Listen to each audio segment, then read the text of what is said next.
Dearest friends, with gratitude and emotion we come to the end of this series of meetings, The Sparkle in the Eyes, organized by the San Michele Arcangelo Foundation. By the way, I bring you the warmest greetings from the President, our dear friend Luca Baraval, who couldn't be here tonight due to official commitments. First of all, I want to sincerely thank Don Giuliano and Don Eugenio for being here, for their discreet and profound fatherly presence. As they remind us, you cannot be a father if you are not first a son. Only by living as sons, that is, by entrusting ourselves, can we in turn become fathers, meaning capable of giving life. Thanks to the journey we've taken so far, we've been able to rediscover that the standard for judgment is not something foreign to us, but lives in the heart of every person. It is a real possibility, given to each of us, to freely verify whether every circumstance, even the most unexpected or the most difficult, and we at San Michele know something about that, can be an essential factor for our vocation. At the center of all this is an event that happened 2,000 years ago, which continues to reach us today through faces and words that keep us company and awaken us. It is this encounter that keeps our humanity alive and teaches us to look at everything with new eyes. It is thanks to this experience that our sense of discernment is awakened and enlightened, allowing us to recognize the sparkle in someone's eyes, a sign that even today, life is a call to hope and responsibility. I'll conclude, as we were recently challenged by Pope Leo XXIII, 14th? I can't remember the numbers. It's not about Leo, Pope Leo. It's not about giving rushed answers to challenging questions, but rather about drawing closer to people, listening to them, and trying to understand together how to face difficulties, being ready, when necessary, to open ourselves to new criteria for evaluation and different ways of acting, because every generation is different from the others and brings its own challenges, dreams, and questions. Thank you to each of you for being here this evening. Of course, these days, when you open the newspaper in the morning or is there hope for it? It really takes courage. I mean, it really seems like everything is saying exactly the opposite. So tonight, we want to wrap up a bit the work we've done this year in person, about 60 people, and many more joining online. Since the main theme was really hope, we worked on, and with this text that you know very well. And we are really happy to be able to wrap up this work, an attempt we made together with you, since you wrote it, to help us take that step toward seriousness and maturity that matters to us. We want to grow up to be joyful and confident. So I'll start with a very simple question. If I had written it myself, this bow, well, no, impossible. But if I had written a book called Is There Hope, I would have put 3 exclamation points. Why do I say that? Of course there's hope. In fact, let me tell you about it. So why did you write a book called Is There Hope with a question mark? Do you want to leave the question open? Yeah. Let's start like this. And for those who have prepared questions, just relax and take it easy. Hello, everyone. Good evening. Let's take this opportunity to really look this important question directly in the face. Because when we originally decided on the title that we gave to the participants many years ago, there was also this open issue, right? Whether we should make a statement or ask a question, but not just any question. Is it truly a real question? Is there, in fact, real hope? Or is it just something we wish for?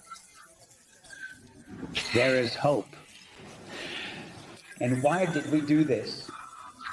Because we wanted, in a certain way, to embrace any human situation that this question might reach, regardless of background or circumstance. So that if you make a statement as if you are addressing only one type of person or experience, it would not be enough. You end up excluding someone who doesn't have it. But if someone, perhaps a participant or a member of the group, asks a question that really, truly feels like their own, then everyone, yes, everyone, feels involved because there's someone present who actually takes their own question seriously and gives them the attention they deserve. But this, you might think, is just for those on the outside.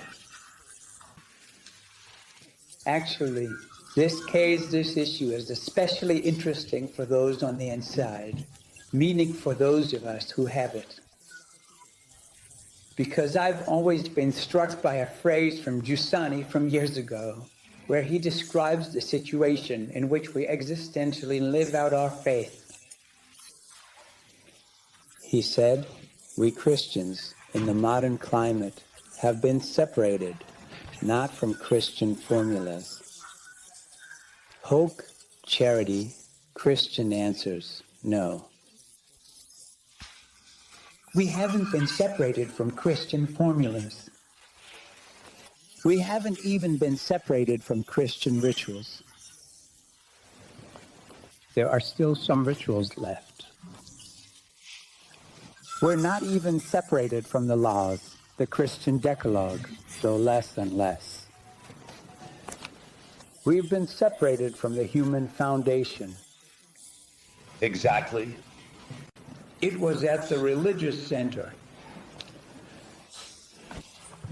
We have a faith, as I was saying to the Americans, that is no longer religiosity.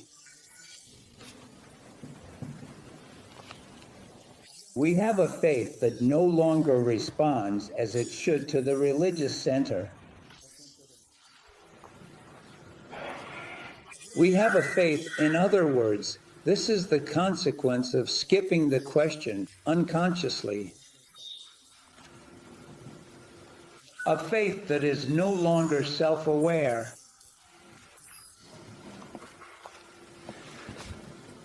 It seems to me that, on many occasions, we have repeatedly said, there is hope, often taking the true meaning for granted without really considering it. And so, if someone repeats things without consciously asking themselves the question, even if they have the answer doesn't really respond as it should to the religious feeling. That's why the consequence is a faith that is not self-aware. And we see that this is absolutely true, because it's precisely a kind of faith that isn't at all self-aware, and that, in turn, eventually leads to losing faith.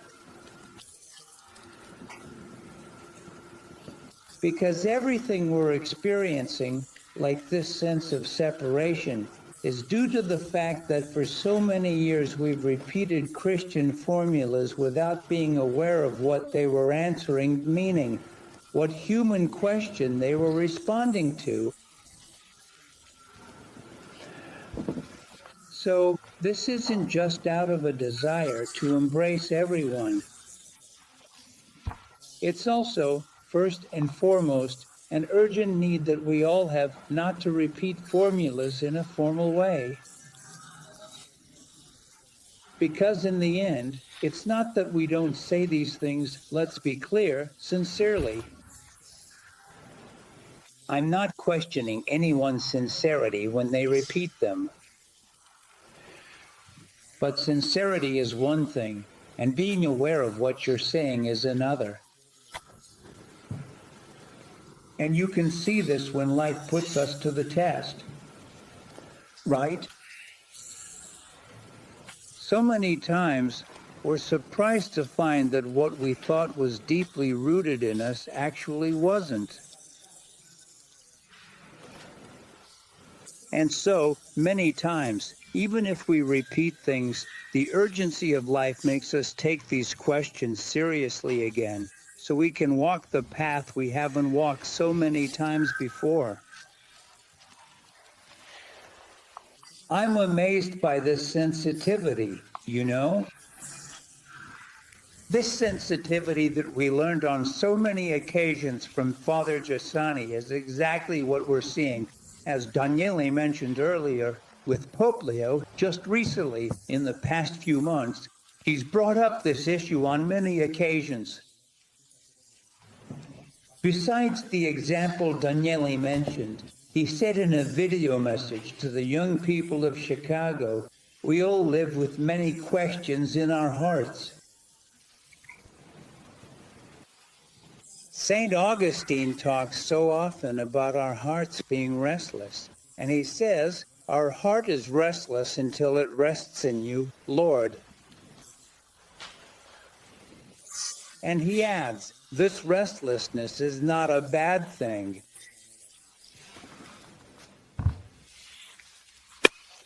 We shouldn't look for ways to extinguish the fire of this restlessness.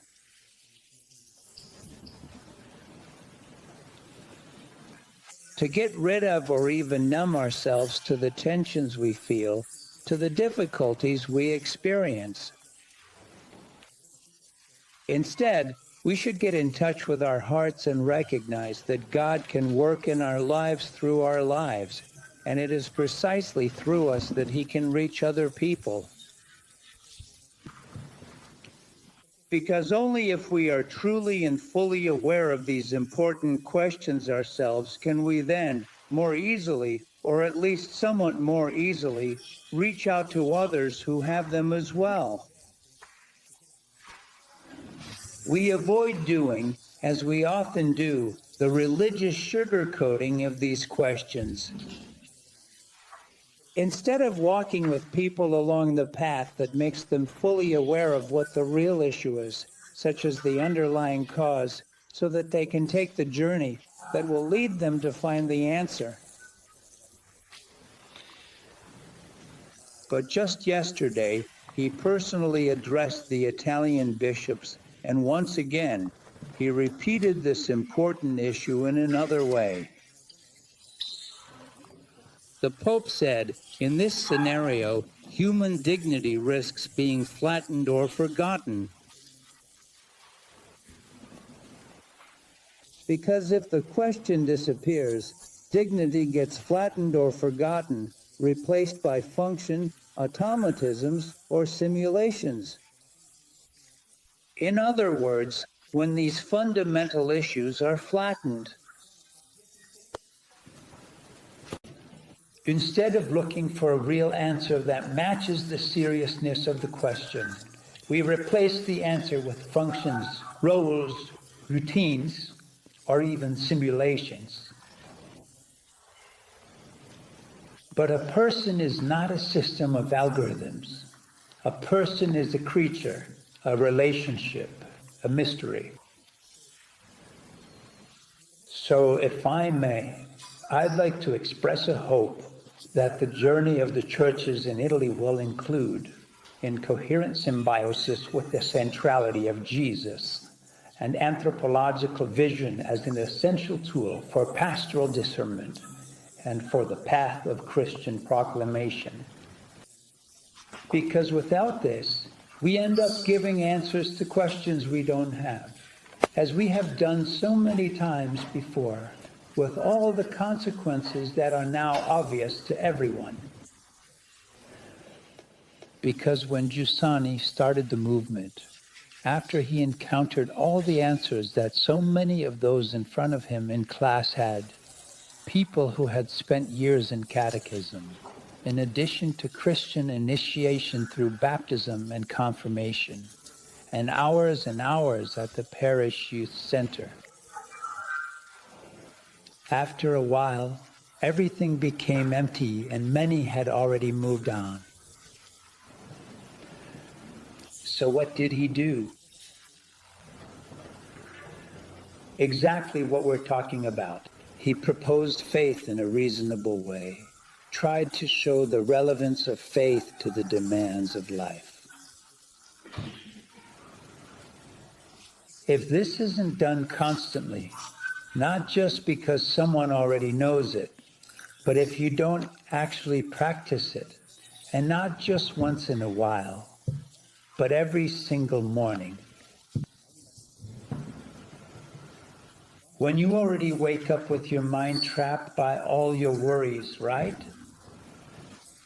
And you already feel weighed down just by waking up. And you ask yourself, but is there hope? We're not talking about centuries past. We're talking about every single morning.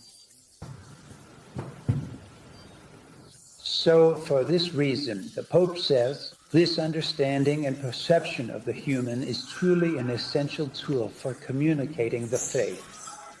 And if anyone needs to understand this, especially in our context today, it's us. Because what Giovanni did was exactly this.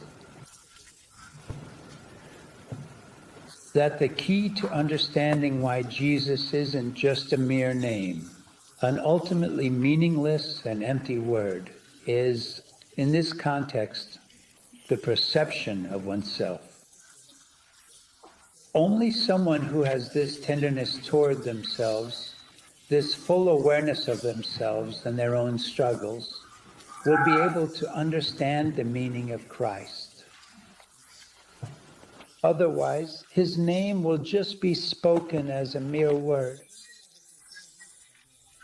That's why, without a living reflection, the Pope continues on what it means to be human, on our vulnerability, our thirst for the infinite, and our capacity for connection. Ethics gets reduced to just a set of rules. Things to do that we don't feel are truly fitting for the needs of life. And faith risks becoming disembodied.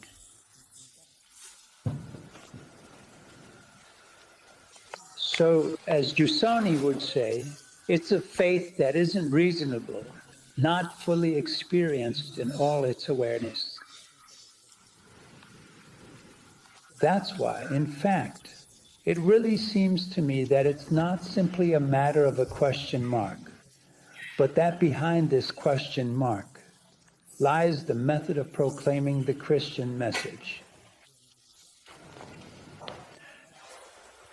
So each of us can see this in our own lives, because I'm not saying. Because this attempt to explain, to answer your question, shouldn't just be a formality.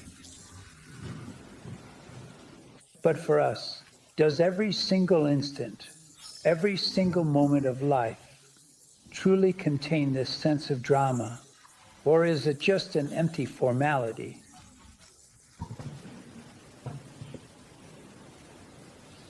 Because the issue is that, so often, deep down, we wake up so many times feeling flat. As someone I met with in Madrid last week said, when we were talking about this drama of waking up, he was amazed. It's as if, from the very first moment, this sense of flatness has already completely taken over.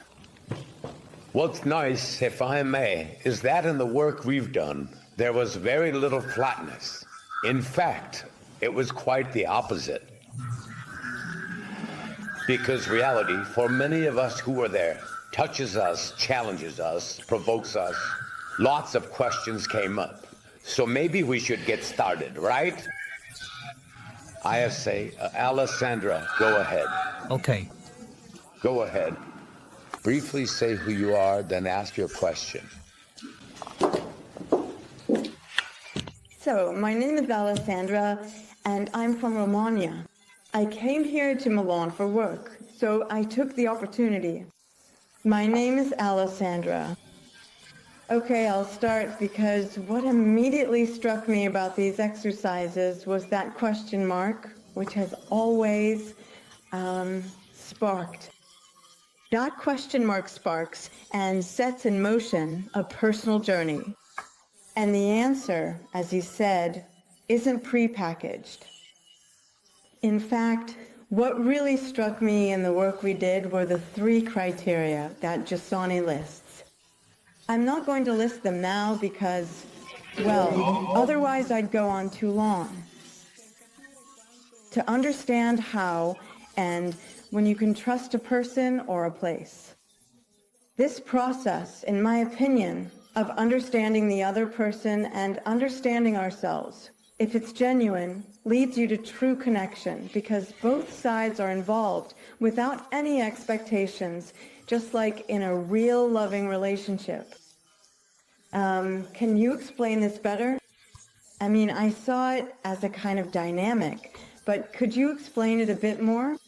Because I sense that you make these 3 criteria your own, and then you also recognize them in the other person and vice versa.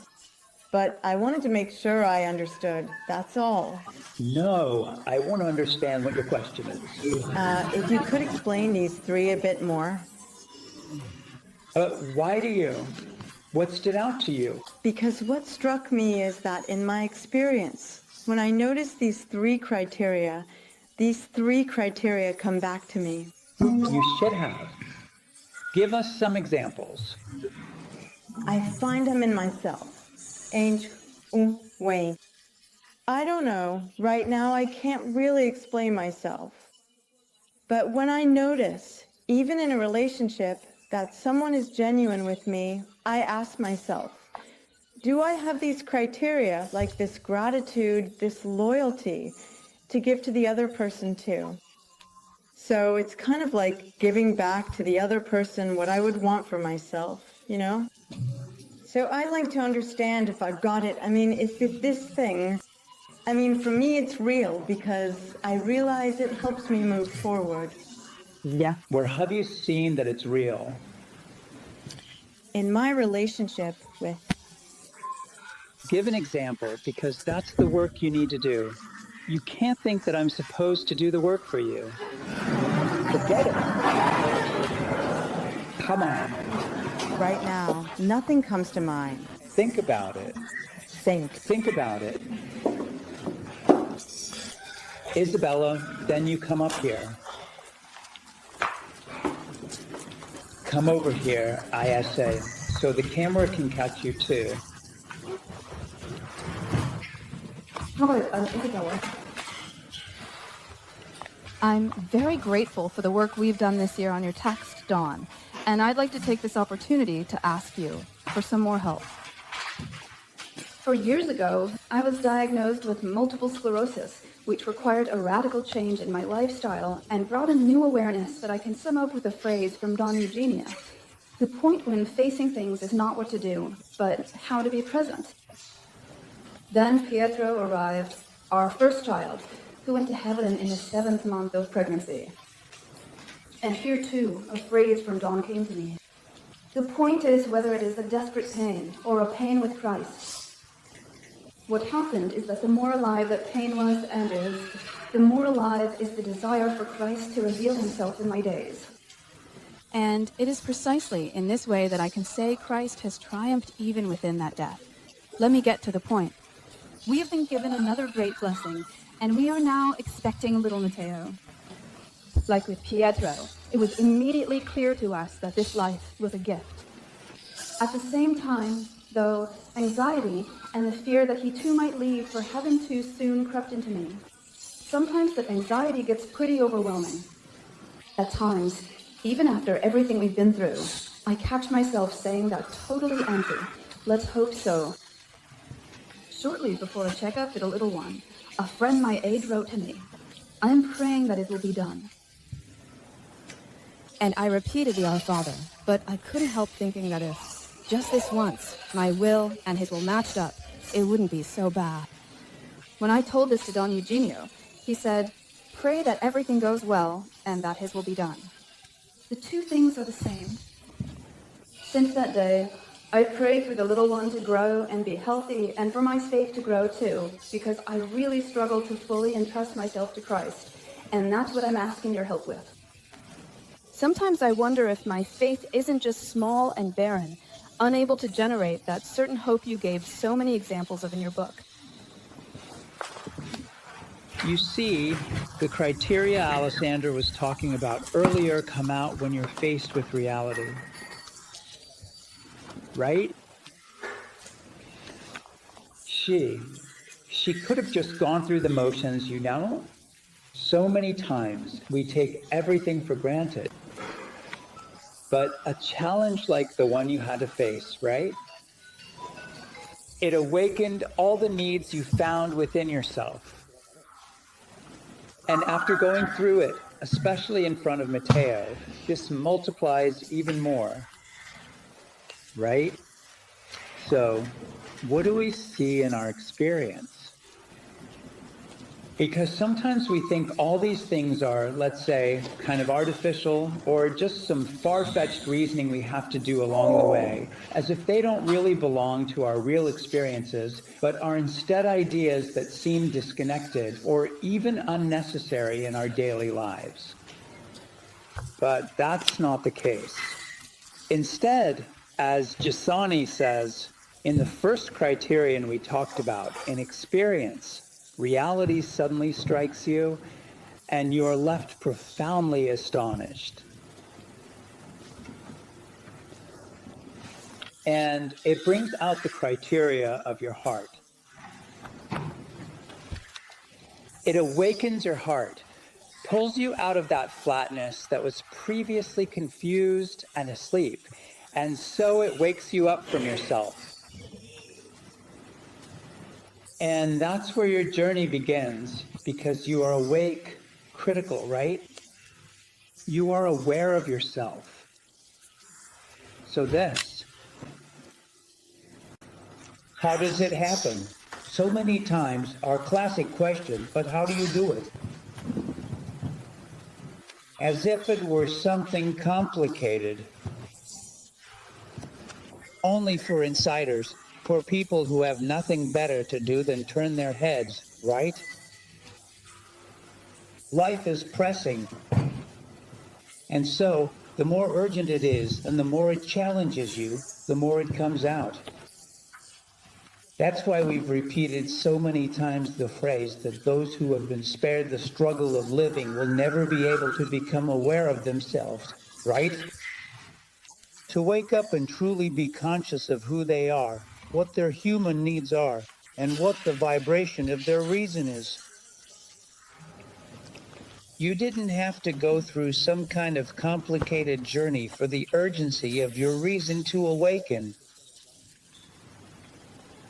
It simply came out just by living. Right?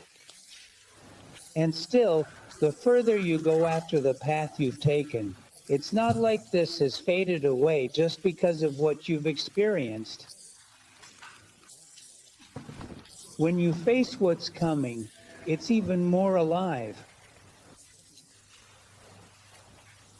I mean, deep down we think that Christ comes to flatten things out, that once you've already gone through it, everything gets smoothed over.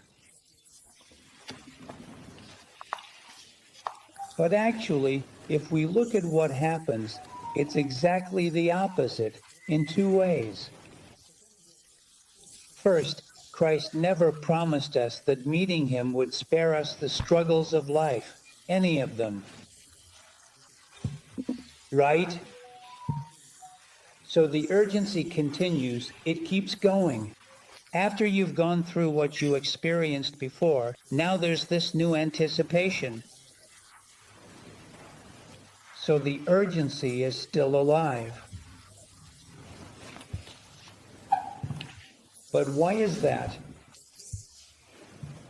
Because the Christian encounter doesn't just fail to flatten out the question. In fact, as a matter of fact, it actually awakens it even more. If we pay attention. Because the more you see Christ's presence in action, the more familiar his uniqueness becomes, the more we're constantly struck by the newness he brings, the more he reawakens in everyone who stood before him. But who is this man? But who is this man? It's the opposite of dulling the questions in every sense. Because the more someone is provoked by one way or another by something real, the more the question comes to the surface. So, what can possibly address the sense of urgency that you are experiencing right now? Right?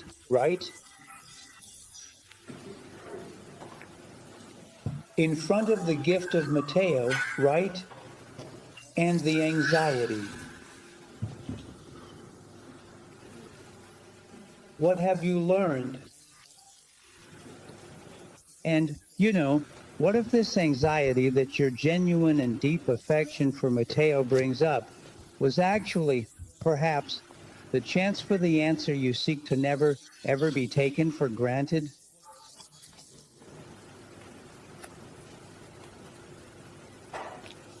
And that Christ becomes something real that you discover more and more in its depth, and how relevant it is to the need, the urgency of your anxiety. If this fades away, or if tomorrow, when everything is going well, your passion for Matteo's destiny fades away. But what are you communicating to Matteo? Formulas? Empty words? Empty formulas?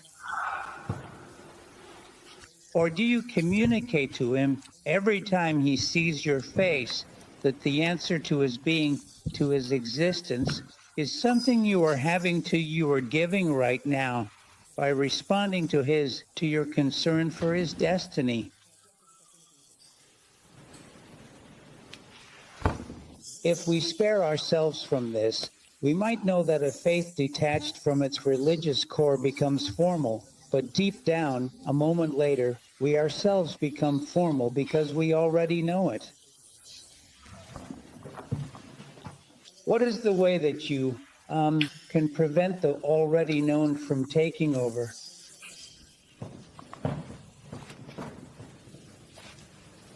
Anxiety. But not because I'm saying that anxiety is only, as they say, as the Pope said, right? Don't think that this, whatever the way it happens, is necessarily negative. Because that's the perception we have, right? Because if you didn't truly feel it, if you couldn't genuinely recognize Christ every day as the answer to your anxiety, and if you couldn't see how he responds to this restlessness as something real, as a present and living presence that is able to answer this anxiety, if it's not like this, everything is just formal. We can even repeat the formulas. But when the Son of Man returns, will he still find faith on earth? Faith is the recognition of a presence that one needs in order to live, not just the formal repetition of formulas already known. And then, at first, the anxiety that comes, it shows that.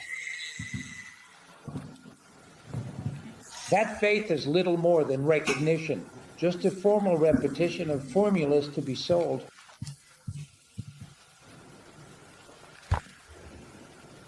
If we don't understand this, we don't see, as the Pope says, that this thing isn't negative. In fact, truly, this is the fire that we want to put out, extinguish, and thoroughly and completely eliminate or numb ourselves to in any way. But if we numb all of this, the consequence is that Christ becomes just an empty name.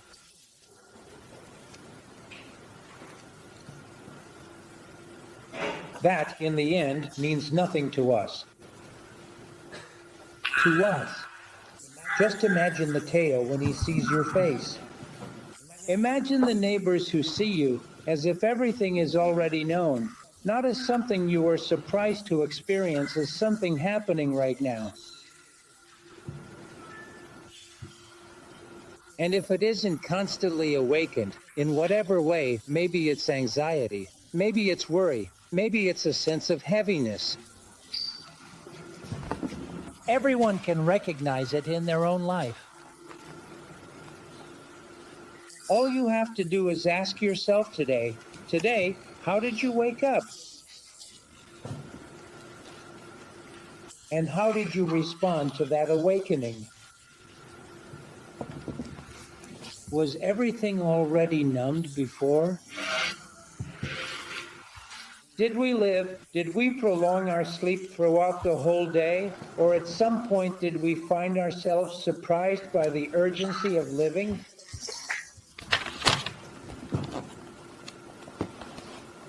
And when we were surprised by the urgency of living, how did we deal with it? What did we find ourselves surprised by? What is the structure of the reaction we had in the face of this? Was it the joyful recognition of a presence? Thank goodness you're here. Or was it simply a matter of us repeating to ourselves over and over again what we already knew so well, without ever truly having any real sense or awareness of something actually happening within us as a vivid and present event unfolding in the moment?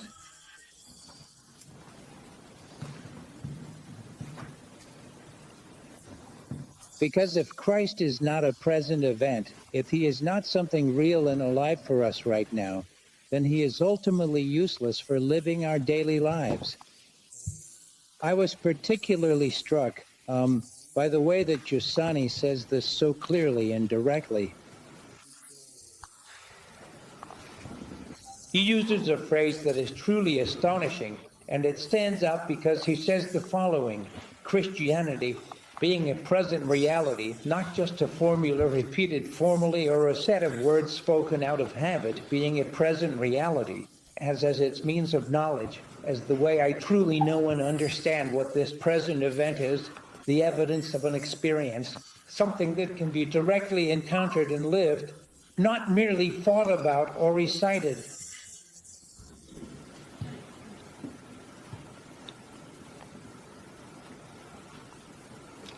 The evidence of an experience.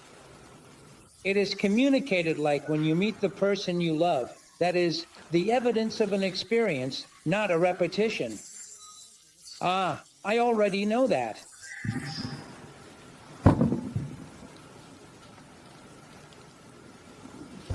Because being a present event love, like the Christian event, it is only revealed. The only means of knowledge is the evidence of the experience that happens. Do you understand? And so, that's where you see it. You respond to the criteria that you see living within yourself. If, when someone answers me, they're actually responding, they're truly talking about the experience that a person has in front of this need that we deeply feel when life awakens these important questions in us. Otherwise, we just repeat what we already know, without anything actually happening.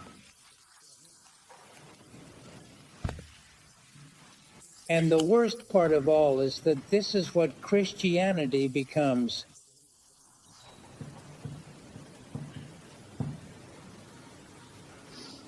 Something that's already known.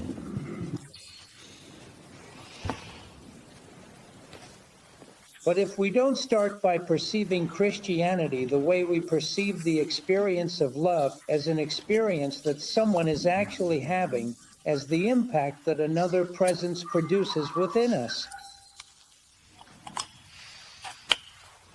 we very often, and quite frequently, get used to habitually repeating the same things that are empty and meaningless. But the urgency of a presence is so crucial that only when it happens does it find its answer. That's it. As you can see, there's no need to add anything to the experience. Nothing complicated. We make it more complicated when we try to force things.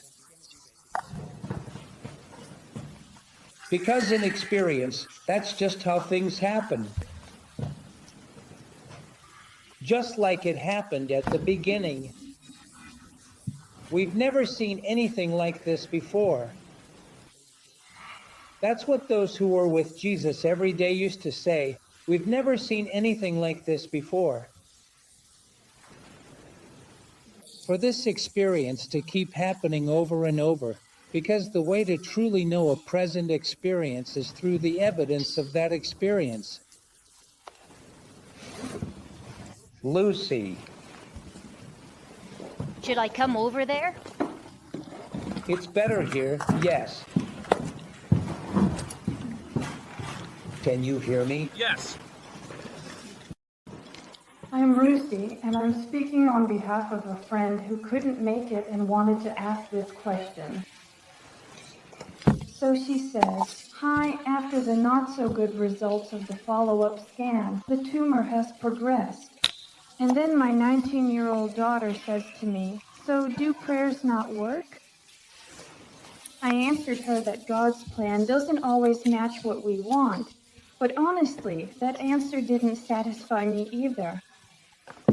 It felt to me as if when what happens to us doesn't line up with our wishes, even if they're good ones, it's as if God is acting without considering our well-being.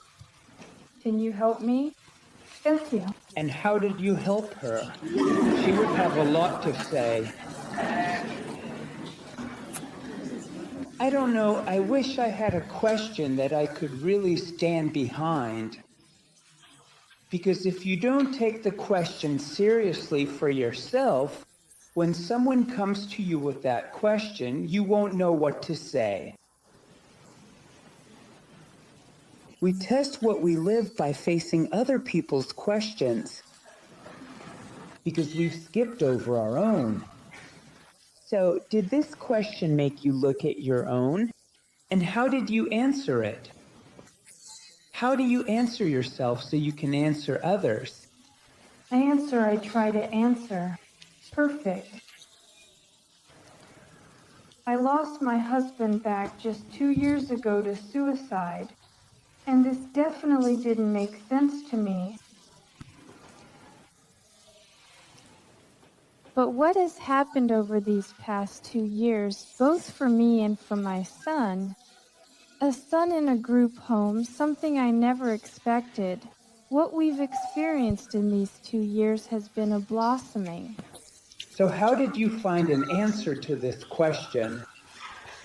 Because even though it definitely didn't match what I wanted, but after it happened with... Did Jesus listen to your requests or not? Your prayers or not? In another way, yes. I mean, we can't answer these questions formally again. Just like you. Imagine, put yourself, remember when it happened to you. If anyone had told you this, would they have been able to convince you the way you are convinced now when you say these things? No. Why? Because, as we said before, the tool for knowledge is the evidence of an experience.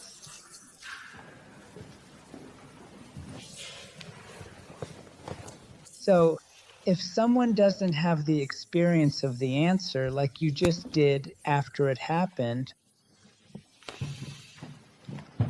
even if someone else tells you about it, you can take it as a working hypothesis, but it won't convince you until the answer to the hypothesis they've given you actually happens to you. Do you understand? So what can we say to someone? We can't spare them the path you took, because what matters most to me is that you recognize the experience you had in relation to the question you asked me, because you already have the answer to this question in your own experience. But as often happens, we don't realize the experiences we're having. I repeat, you ask for answers that, if you don't start from your own experience, will ultimately seem abstract to you. Because there is nothing I could tell you that is more relevant than the experience you've had in these last 2 years, and there is simply no answer more fitting, more able to make it clear to you as an experience than what you yourself have lived. But since we don't realize this, we end up repeating the question in the abstract, forgetting what the mystery is, and changing the way the mystery has answered your question. How did the mystery answer your question? By giving you a lesson? No. By letting you have a certain kind of experience, because the tool for understanding a present experience is the evidence of an experience. It made you have an experience so that now, when I pressed you, you had to recount the experience you had. Do you understand? That's what can convince someone. But if you don't learn that this is what convinced you, what will you be able to say to the person who asks you the question? Do you understand what mistake you made? Because instead of telling her how the mystery answered you, you gave her an abstract answer. And the abstract answer didn't convince her. You told me if I understood correctly. Why? Because it's normal that it didn't convince her. Do you understand? It's normal that it didn't convince her. Because to convince someone about an event, you have to participate in that event for that event to happen again. So does that mean I can't tell her anything? Yes, you can tell her the path through which the mystery answered you. Because that's a much more compelling answer than a theoretical one. Look, you tell me this about your tumor. For me, this happened. I saw that he answered me through this experience, and this experience. Now it's up to you to decide if you want to see for yourself what I have seen for myself. The mouse tells me whether the mystery answers or doesn't answer the question. Because only if you truly realize and deeply understand that it answers beyond any measure, meaning not simply because it heals your illness or solves your immediate problems, but rather because it fills you with such an overwhelming, all-encompassing abundance of its presence, a presence so profound and transformative that it makes everything in your life feel different for you, right?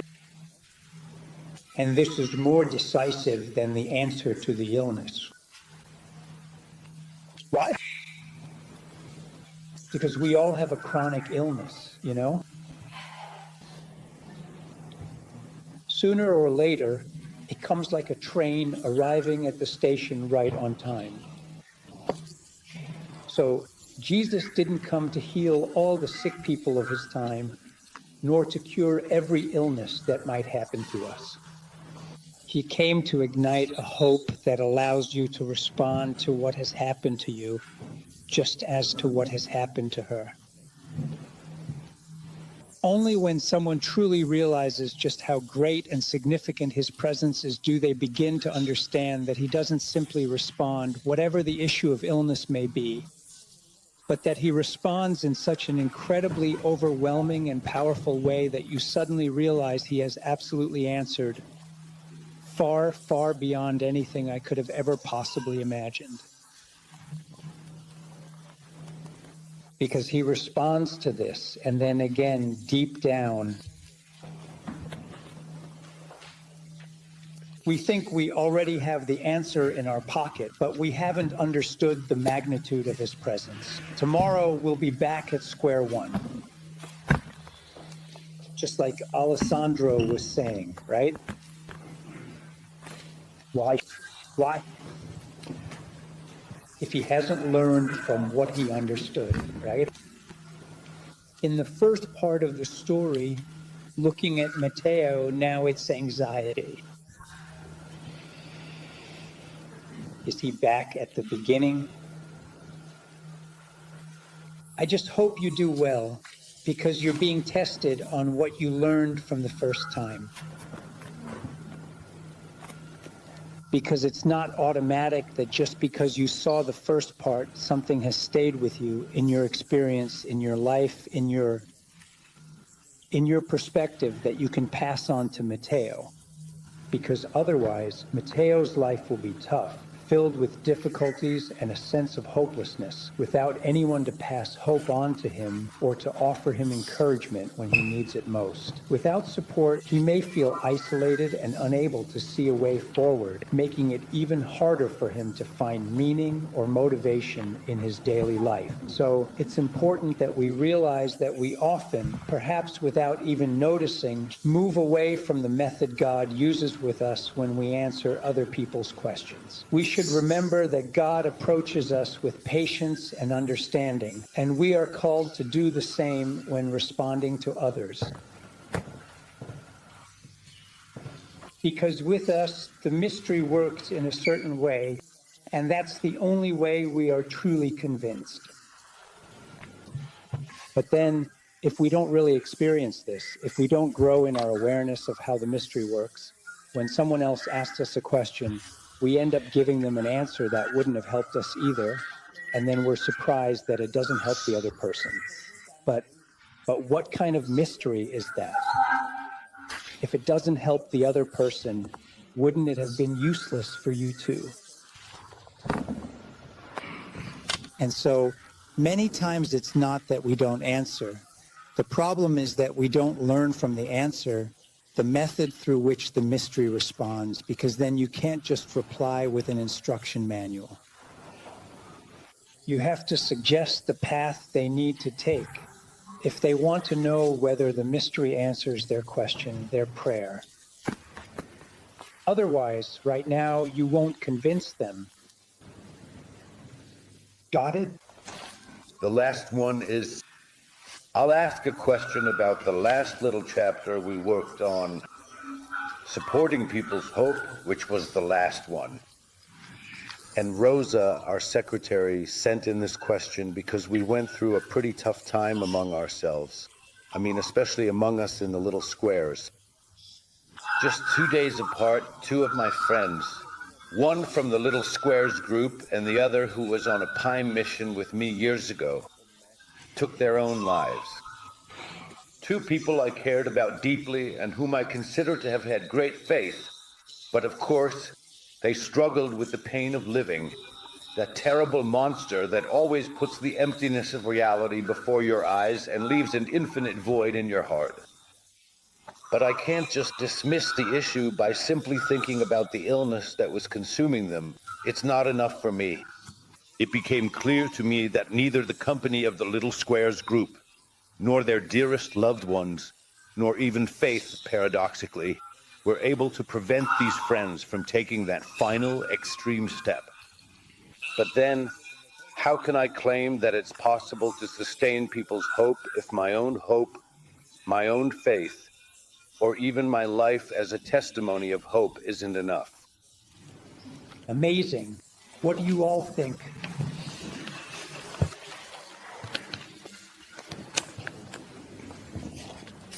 Each of us has to answer that question.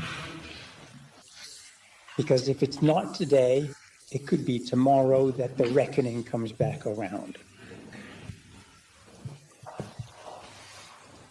Right? deep down, we really do think that our testimony, which, truly is a decisive factor, right? I mean, honestly, could be, but that doesn't mean it's not necessary for us, regardless of how the other person, right, receives or doesn't receive the testimony.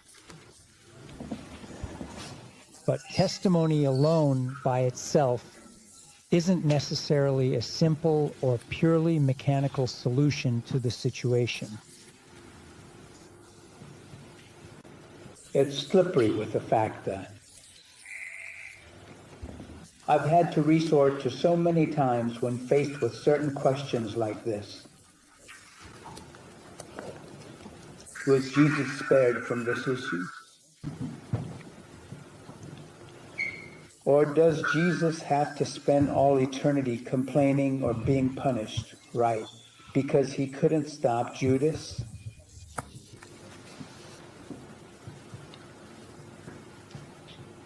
Was there something missing from Jesus' testimony?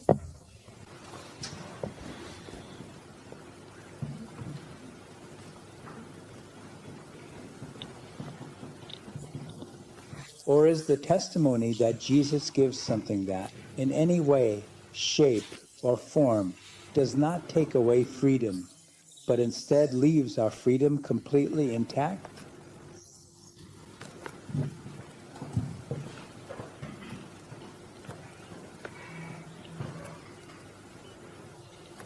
And that all the drama of living remains, of being able to respond or not respond to the power of the testimony. Because in the end, we can say, even if the testimony is great, there's always someone who says, maybe it wasn't enough. Right. And that's why this happened. But was there something missing from Jesus' testimony?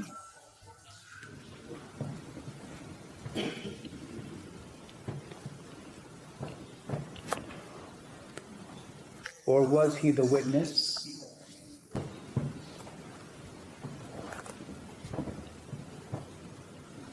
So not even Jesus was spared from this.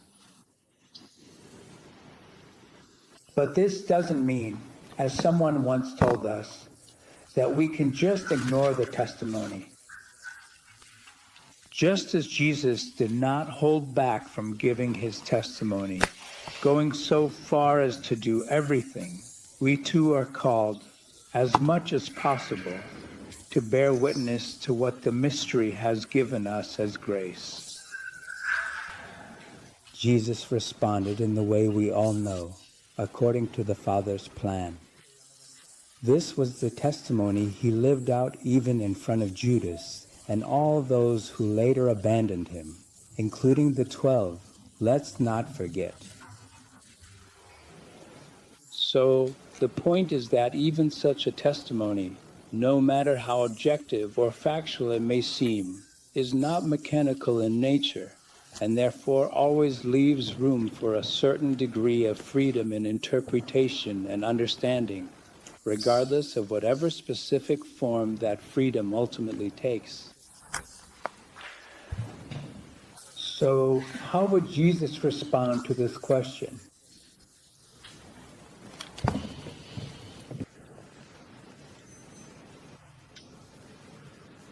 Jesus' answer to this question is his resurrection, because if there had been anything lacking in his testimony, the Father would not have resolved it.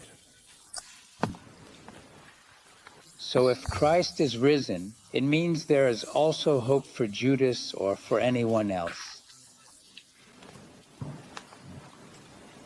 Jesus clearly shows us that the final word on his life and his testimony is, truly, the Father's confirmation, by raising him from the dead in a powerful and undeniable way. And he puts it before us, look, the final word on our lives and on our sometimes clumsy attempts is that we can't even judge, because it's something internal. Not even the church can, right? even less so in certain situations like the one you mentioned. The only thing we can put forward is God's final word on history, which is his resurrection. Look, all of this can be right in front of all of us, with all our fragility. But this didn't stop the Father from putting forward the victory of his Son. That final word on life is his resurrection. That's why even here, this alone won't convince anyone, just like it didn't convince even the disciples until they experienced the risen one themselves.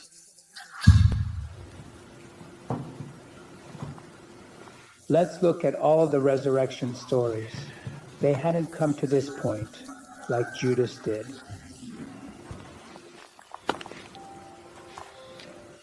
But Peter, he was still all tangled up in his remorse. Do you love me? The two from Emmaus. We were waiting for them, but they went back home already disheartened, without hope. Thomas, unless I put my finger there, none of them, not even after the resurrection, were spared this. What overcame it? In every case, it was the experience of the resurrection. Not just the statement, but the experience of the resurrection. His heart did not burn as he spoke to us on the street.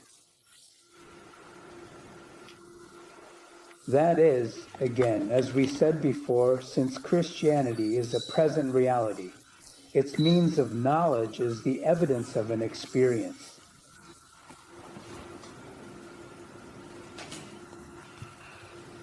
And this is truly dizzying, because formulas alone, by themselves, simply aren't enough, nor is the mere formal repetition of things, over and over again. It's dizzying because we have to listen to ourselves, to wait for it to happen, just as they had to wait, so that all their doubts could be answered by the experience of a living experience. Without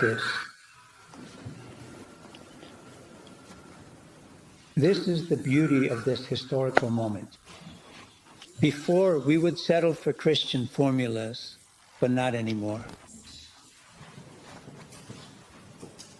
That's why Christianity doesn't go back to being what it truly is, an event.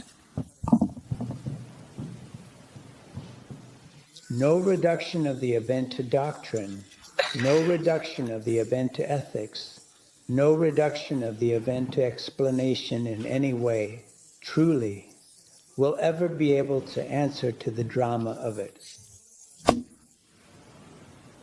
But is this actually a problem, or could it be considered an advantage when it comes to discovering the true nature of Christianity, the fact that we can't do without the event itself, because only the event, in its entirety, fully corresponds to our deepest questions, to our own criteria for judgment?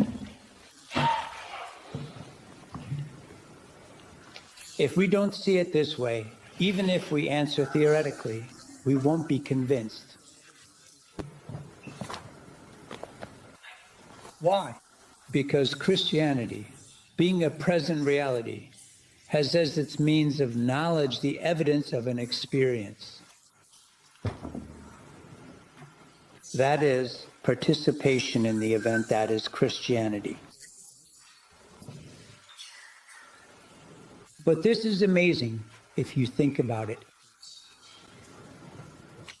Yes, but let me stop you there. Because so many people have asked me, well, in the end, as if someone could, this hope, I mean, is it something that only we Christians can have? Or is it a matter of reason? Is it a matter of faith or of reason?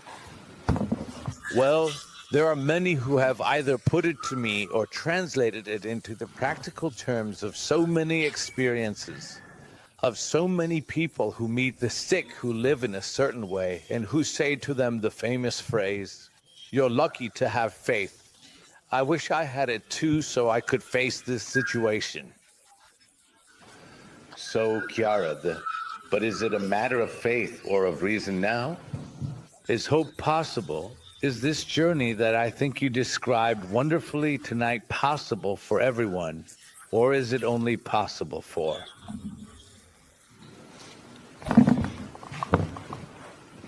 Each person, even here, has to answer that with their own experience. And just as we can't spare ourselves with formulas among us, as you can see, we say things to each other and they convince us. We can't spare others from that either.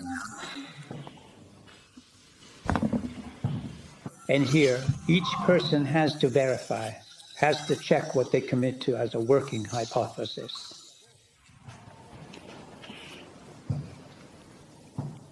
I can testify to what I live, and that's why I live this way.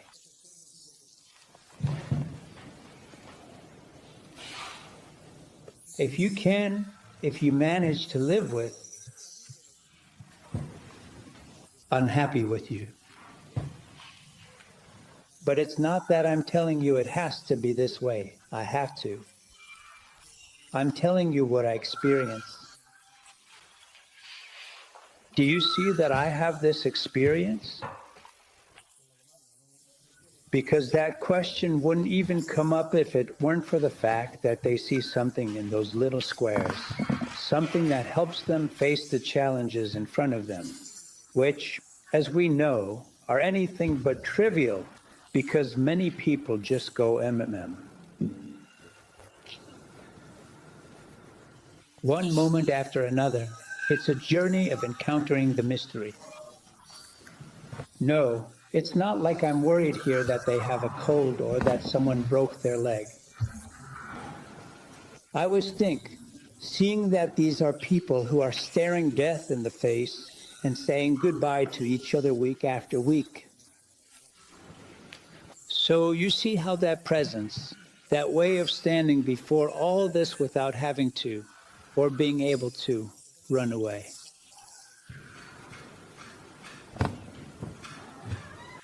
Those who see it, recognize it, because otherwise they wouldn't even ask the question if they already had the answer. Why do you even do it? You go along with the answer. If, despite trying, someone still can't find the answer, what can we do? All we can do is bear witness to it. And here, for them too, the same thing happens as it does for us. We're shocked by the way the mystery does things. Because we ask ourselves the same question, like we've talked about before. The one Judas Thaddeus asked Jesus, "Why did you reveal yourself to us and not to others?" And not to everyone. And so,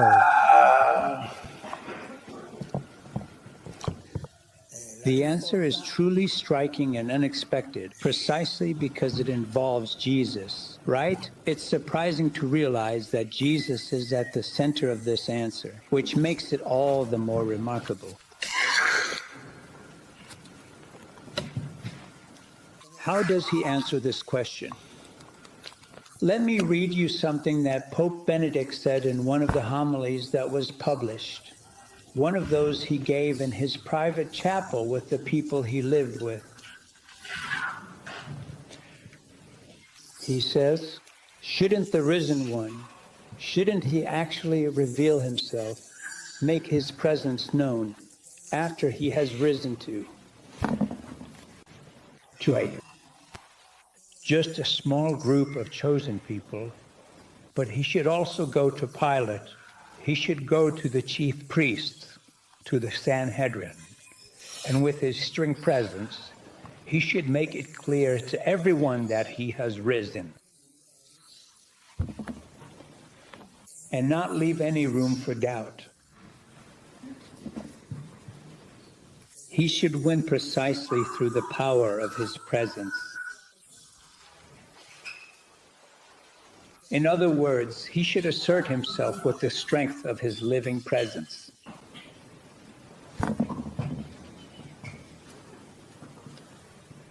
When Pope Benedict continues, Thaddeus says, what happened? You shouldn't show yourself only to us. You should go to the others as well. We too are tempted to say the same thing, but God is different.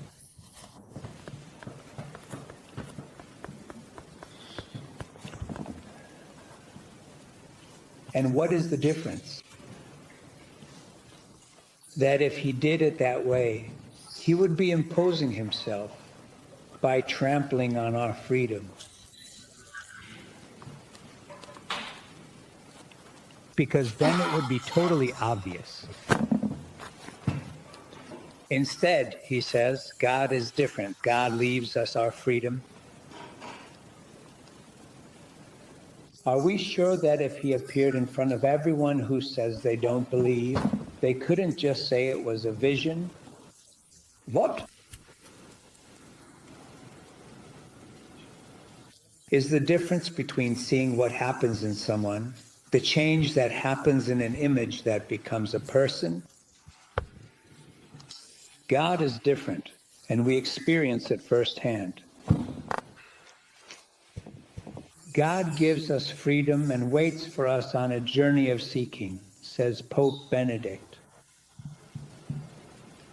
He gives all the space to our freedom because seeing, and this, Quadratini's experience, is a more than relevant answer to this.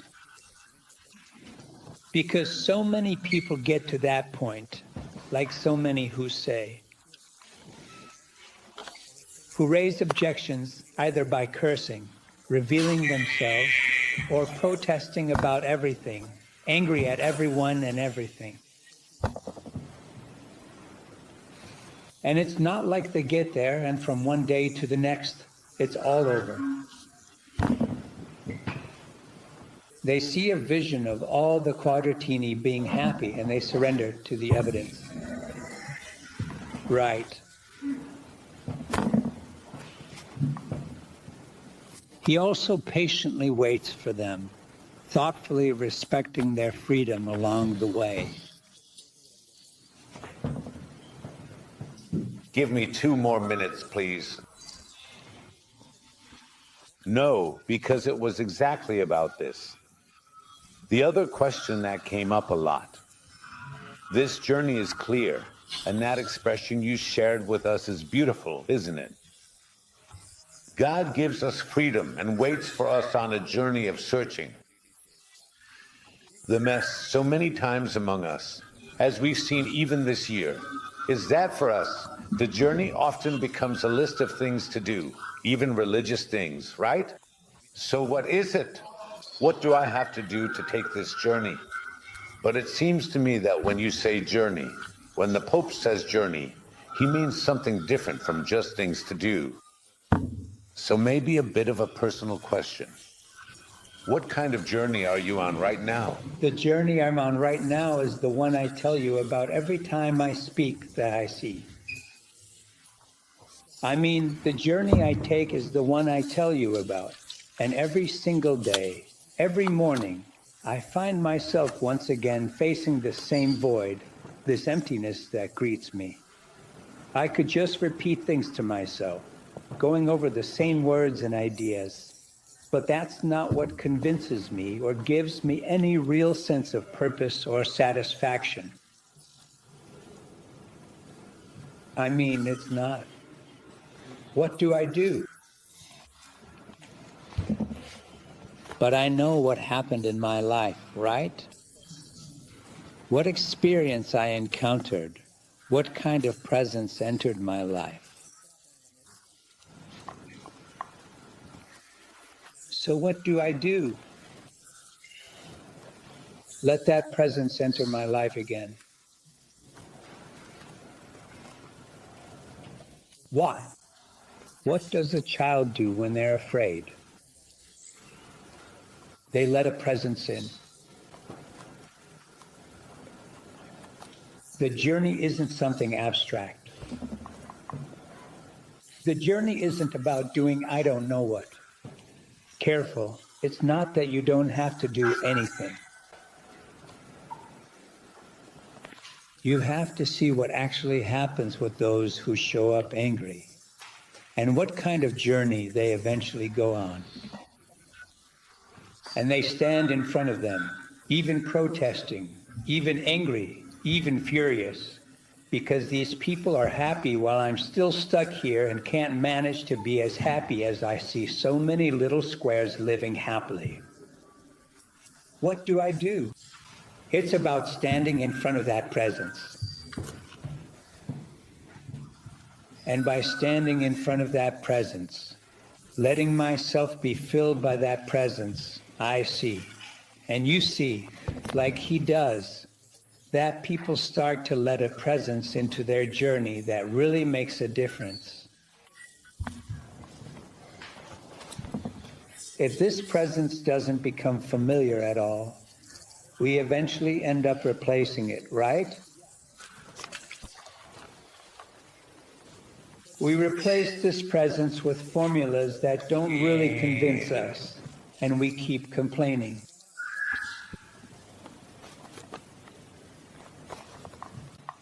That's why when Giovanni, as I said years ago, asks what happens in the morning when you wake up if you don't go through the whole range of thoughts, with all the nuances of those thoughts, worries, anger, rebellion, everything, everything, everything, everything, everything, until you reach his presence.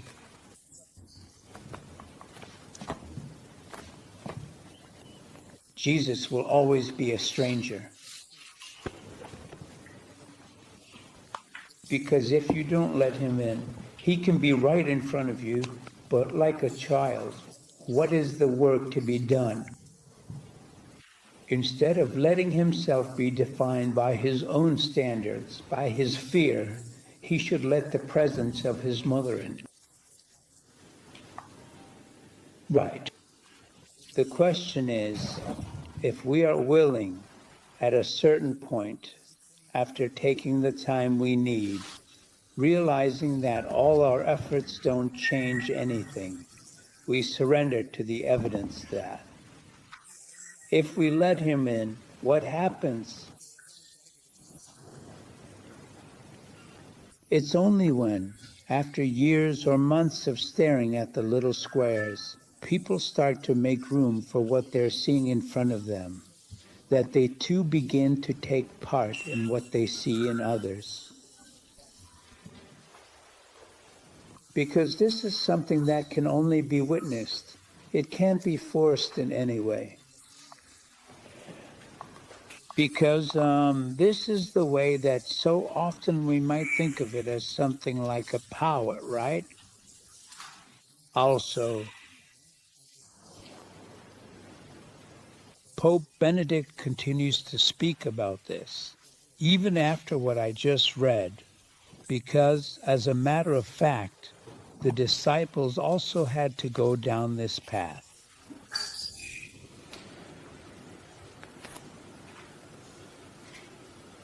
So often we think that power is the only thing that can bring change, that it can even create a new world.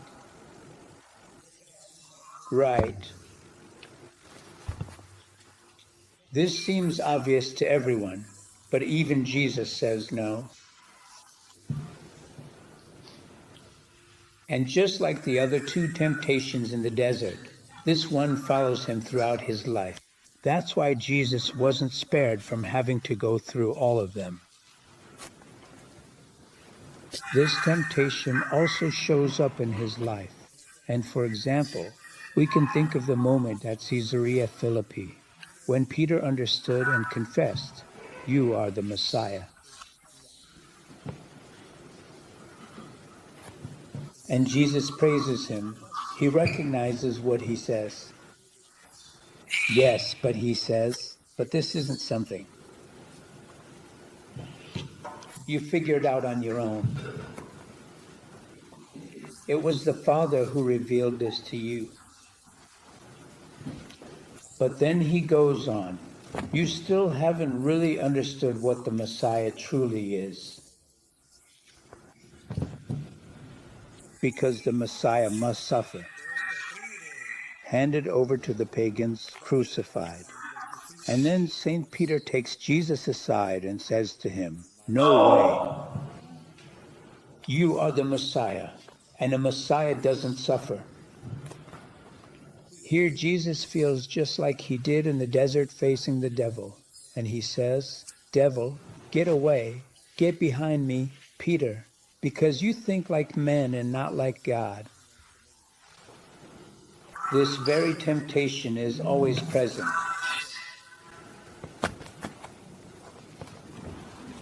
Even in the history of the church, so many times with Christian empires, we have tried to give power to Jesus and exclude the weakness of God. Even today, we make many attempts along these lines, and Jesus says, no, this is not the way I can be your king. I can only be your king on a path, again, a very different one, the path of passion and love. In other words, Jesus did not come to free us from suffering, but to free us through suffering, to lead us into this mystery of transformation that is part of the very essence of love. What we see is not that he spares us from suffering, but that through suffering he introduces us to a way of living with suffering that makes everything different, as you often see in the little illustrations. So, as you can see, it's really only this one unique path, which is anything but mechanical, that we truly need to learn. Because you're absolutely right that many people get lost along this path.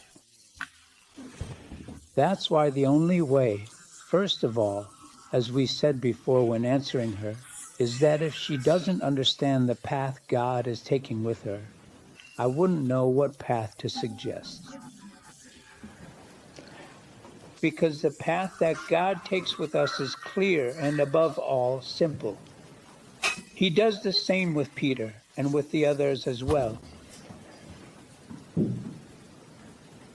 If we don't understand it through experience, we end up telling others about a path that's artificial, or we make up the path ourselves instead of following the way he actually does things.